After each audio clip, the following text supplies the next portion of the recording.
All right. Joining me today at the NFL Combine is Gabriella DiGiovanni, who works for the Philadelphia Eagles. So first of all, thank you for taking some time out to talk to us today. Absolutely. Let's just start off. How's the Combine been for you? It's been exciting, busy. These days are long, as you know, but obviously here on Friday, it's the day after night one of the workouts. It was an exciting night. I mean, it was really impressive. The edge rushers really showed up last night. There's a lot to dig into from that group. So just start on the edge rushers. There were some records broken, a lot to talk about. So let's start there. I think the edge guys were the most exciting. I felt like you had groups of guys going back to back to back, especially those last four that were just having really, really good workouts. But there was other guys that really impressed. Nick Hampton from Appalachian State. He had a great workout. Lucas Van Ness. Who else was in that group towards the end? Colby Wooden from Auburn. They were spectacular. Brian Brise from Clemson, who worked out with the defensive tackles. Yes. I loved what he did last night. I think he really has helped himself. I mean, you have to remember he was recruited as the number one high school recruit going to Clemson. So there was high expectations, a lot of hype around him. He did burst onto the scene his freshman year, but after that, he got bit by the injury bug, unfortunately, and he's kind of had to climb his way back since, not taking into account the personal things that he has gone through, very tragically, off the field as well. So I felt like he knew that he could do this, and he had so much he just wanted to show, like, I'm still that number one recruit. You know, I can still live up to what was expected of me, and he did that. He was moving, like you said, showed a lot of speed. I just liked his energy. I mean, he looked like he had a fire lit within him, and he did spectacular. As a Packers fan, I would love to see him in a Packers uniform. I know the Eagles have some questions on the defensive interior. So who out of that group would you like to see in an Eagles uniform? That's hard because there's a lot of great options this year for sure. I think it also depends on what the Eagles do through free agency. There's a lot of free agents coming out of Philadelphia this year, and Howie Roseman spoke the other day, and he was very candid and very honest. He said, look, I can't keep all of them. And I think we all know that. So it's hard to determine who would I like the Eagles to see until I kind of know what the defense will look like before the draft. So, I mean, to speak on that, you guys, like you said, you have a lot of free agents in Philadelphia. In your opinion, who would be the priority if you had to pick a few? I understand that's really hard to do because, you know, trying to run back a Super Bowl team as hard as it is, let alone, I think the Eagles have, $1 million in cap space now? Yeah, there's a lot that's going to have to happen, especially in the next few weeks. I think it's really going to heat up.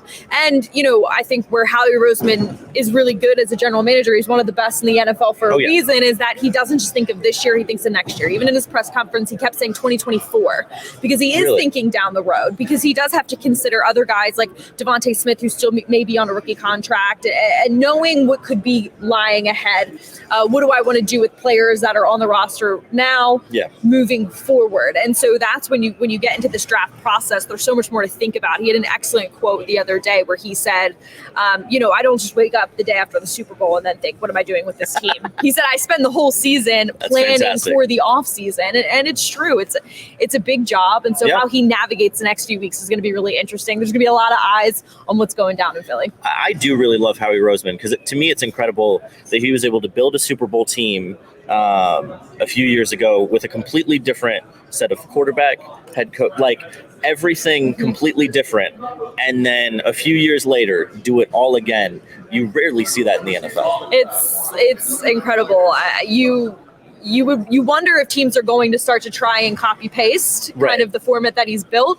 But he's just really good at his job. I mean, it's a hard thing to replicate. I was going to say, I don't even know what the format would be because he's just done such a good job. It's not one particular style of football. No, and the way he makes moves in free agency, the way he makes moves in a draft. I mean, you can never go into a draft thinking the two picks that are currently on the board right now are going to be the two picks first round picks they end up with. I mean, we saw it last year, obviously drafting or trading one of those first round picks to Tennessee for AJ Brown, which was massive. So you never know what to expect from Howie Roseman. He always surprises you.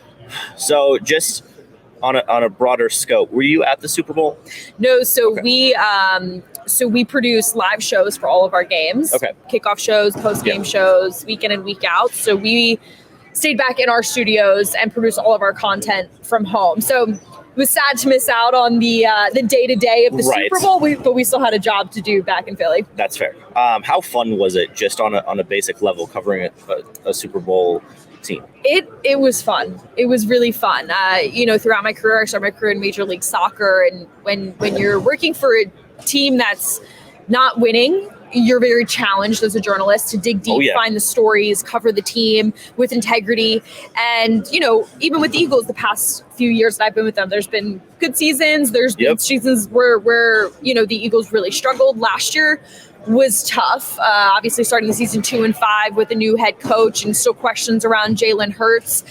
It's difficult to navigate from a journalistic perspective. Yeah. So then when you have a year like this year and the team's just good, everybody's good. You have Jalen so Hurts much is to good. talk about. Nick Sirianni's good. Everyone's good. Yeah. It's there is a moment of gratitude as well. It is a privilege to cover a team like this. We know how the NFL works. It's hard to maintain consistency, and so you want to enjoy it and soak it in while you can. Obviously, I hope it's a very bright future in Philly for years to come. But it was awesome. It really was. Is the NFC the Eagles' division to run through? Does it go through Philly? Right now? Yes. Yeah. Okay. Yes.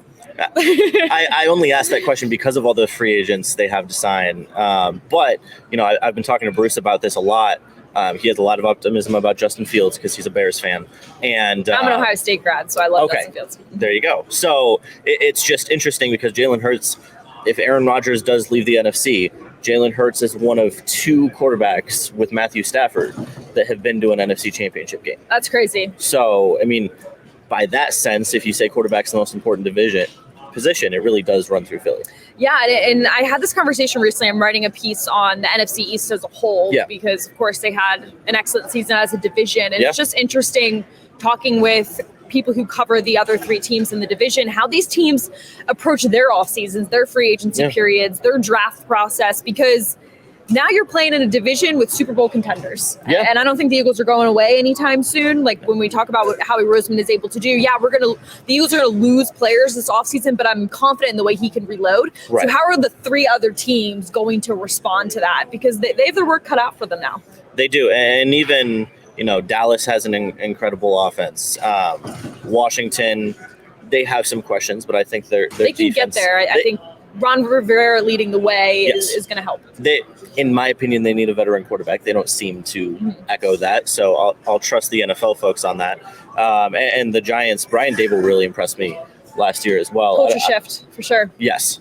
So I think that's a very tough division. Just in general, other than the Eagles, obviously, because they're going to impress you. Who do you think will challenge them next year, NFC or otherwise? Yeah, that's tough because I think the way especially the end of the season went, there was so much hype around the San Francisco 49ers, and rightfully so. We all know the story, Mr. Irrelevant, taking over a quarterback, never losing a regular season game. But the question remains in who is playing quarterback for San Francisco next year. Obviously, they have a great defense, but the Eagles also put up 30 points against them in an NFC championship game. Brock Purdy doesn't play defense. That's correct. And so I think that's going to be interesting because I think people still put San Francisco in that group of who's the Eagles' biggest competition next year. And right now, I can see why, especially because of the defense, Christian McCaffrey. But I'm not sure. It's going to be interesting. And when you think about some head coaching changes, Jonathan Gannon going to Arizona, what maybe he's able to unlock something in Kyler Murray that Cliff Kingsbury wasn't. There's definitely questions. I don't think the NFC South has, powerhouse organizations at the moment, but what do they look like next year? What do the Falcons do in their quarterback situation? Does Frank Reich at Carolina turn things around for the Panthers? He's built a really nice coaching staff there. He was an offensive coordinator for the Eagles when they played in the Super Bowl back in 2017. He's an excellent coach. And so I'm not saying next year, but there's definitely teams in the NFC to look out for who are in those building modes that I think can really come onto the scene in years to come. All right, so here at the Combine, what is the favorite question you've been able to ask to a prospect? Obviously, I kind of target some of those Eagles-related stories. I talked to Josh Wiley earlier today, tight end out of Cincinnati. He broke Brent Selleck, famous Philadelphia Eagle. He broke Brent Selleck's Cincinnati record for most receiving touchdowns by a tight end ever in that program. So when I was asking him about that, he actually offered Brent Selleck information beforehand. I was like, oh, okay. So then I followed awesome. up and I asked about breaking his record, and he said I actually didn't know that I broke it. Really? Yeah, he knows now before I asked Right. that question, but at the time when he broke the record, he didn't know. And then he went on to say that him and Brent Selleck went to the same high school outside of Cincinnati. Wow. And I said, oh, so you were familiar with Brent Selleck before going to college? He said, oh yeah, there's banners of Brent Selleck in our high school that I would look at all the time. Oh my gosh. Yeah, so that was super cool. I like asking the Eagles related stories. I hear a lot of wide receivers today mentioning Devontae Smith, a lot of defensive backs who played against Devontae Smith in practice. Got tortured by him. They kind of laugh when you ask about him. So I like going for kind of those story angles. I love that. Well, Gabriella, I don't want to take too much of your time. Thank you for coming thank you. and chatting with us, and let everybody know where to follow you on Twitter, where to find your shows and everything. Yeah, Twitter and Instagram, I'm at Ella Didge. Okay. I got a long name, so I got to shorten it. Yes. Somehow Ella's my nickname. And then all of our content is on PhiladelphiaEagles.com, the Eagles handles, as well as my coworker, Fran Duffy. He does all of our draft analysts all year long, 365 days a Bless year. his soul. Yes, does both Eagles and college football. He kills it. He's so good. Wow. But we crank out episodes every day on his Journey to the Draft podcast, which is also at PhiladelphiaEagles.com. That's awesome. Everybody make sure to give her a follow. And once again, thank you for your time. Thank you so much.